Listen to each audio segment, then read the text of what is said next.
Hello, dear friends. This is Mahmoud Rateb here. This is a new episode of Tips for Phaco Tips. We find together smart solutions for our everyday routine cataract surgery and also if we have special situations together. Alright, very sticky cortex. Sometimes we encounter that either if we have hidden posterior capsular rupture or very sticky cortex due to inadequate hydrodissection.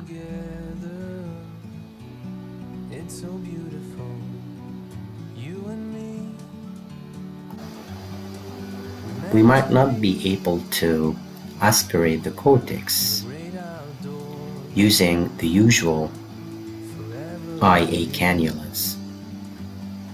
So here's my smart solution. Fill the anterior chamber with OVD and use the cannula you use for your methylcellulose injection on a 3 centimeters or 3 millimeters syringe. See, now I'm using the cannula. No fluid, just under OVD to aspirate the cortex. Be careful not to touch or aspirate the posterior capsule. This solution is also very handy if you have a posterior capsular rupture and you don't want to use irrigation.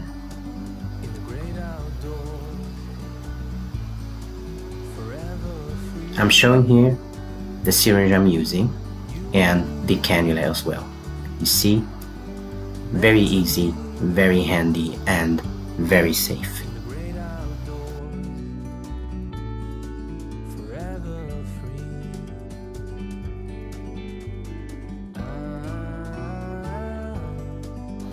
When you operate on hard nuclei, like NS3 plus or NS2 plus,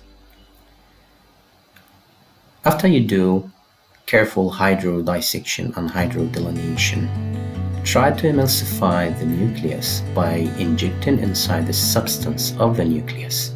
Make sure that you do not over-inject, so not to increase the intrabagal pressure.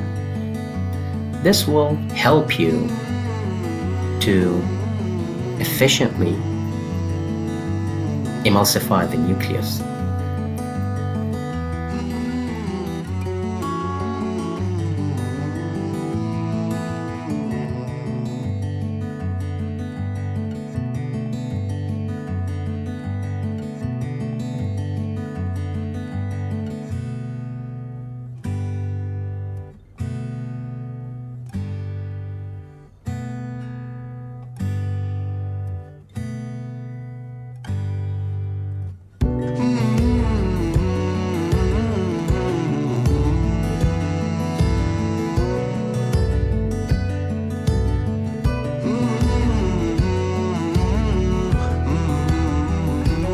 You can use your OVD Helan cannula to support the eye, especially if you work under topical anesthesia. It's very handy, it's very supportive to the eye, and also you can inject viscoelastic while you're performing phaco.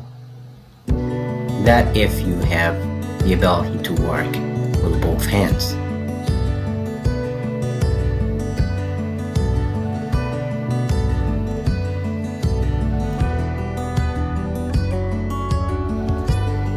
Soft cataract is sometimes a challenge, but using the carousel technique enables you to efficiently, softly, and promptly remove the nucleus. Use high vacuum and position to phaco. Use your phaco tip on the edge of the nucleus and your chopper to support the center of the nucleus.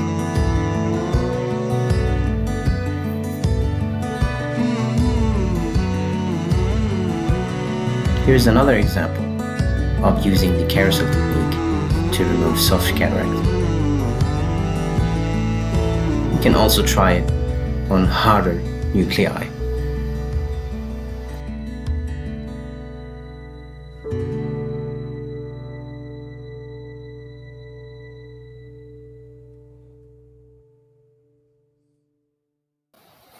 Anterior vitrectomy is very important to follow certain rules to efficiently remove the vitreous from the anterior chamber.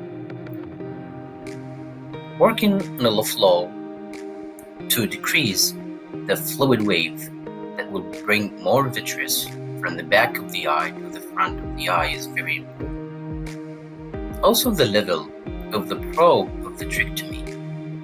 You need your probe to be in a level lower than the level of the irrigating solution. If the irrigating solution level is below the level of the vitrectomy probe, that will bring more vitreous from the vitreous cavity towards the anterior chamber, which will make the process even worse because we need the opposite to happen.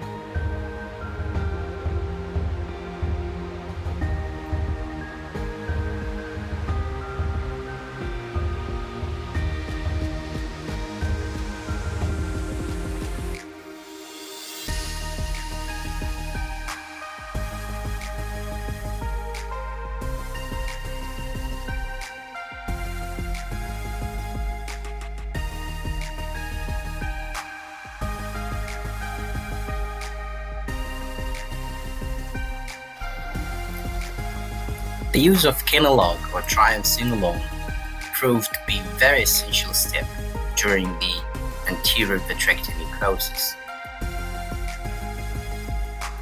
It delineates the vitreous strands, and also, if you have some remaining particles of analog in the AC after the end of the operation, that will perform as an inhibitor to postoperative inflammation and cystoid macular edema.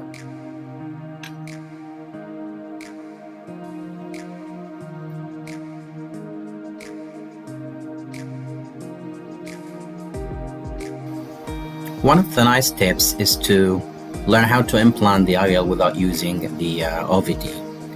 I use that technique using the irrigating solution to fill up the AC and the bag when I'm doing like large number of cases in charity or in remote areas during missions. Make sure that you're not doing that with 3-piece lenses with sharper haptics.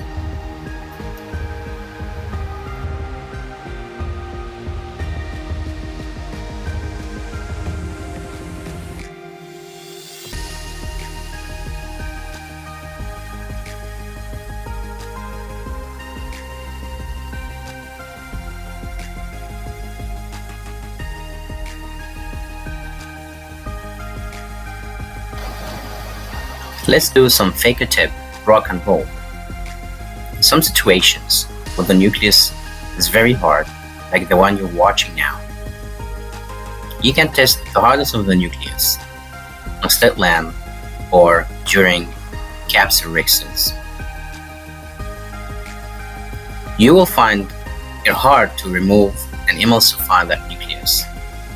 You will consume time and energy.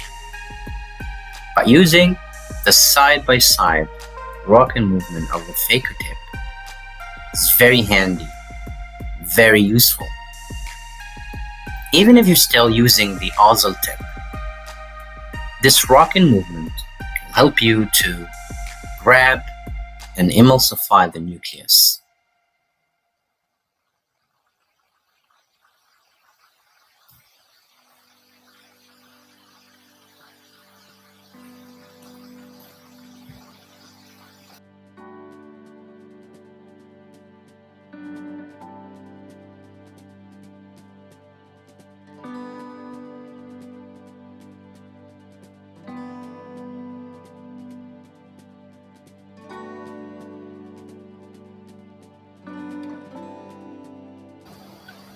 When you have large capsulorhexis or incomplete capsulorhexis, sometimes when you hydrate the wound, the lens will pop up and the EC will be unstable.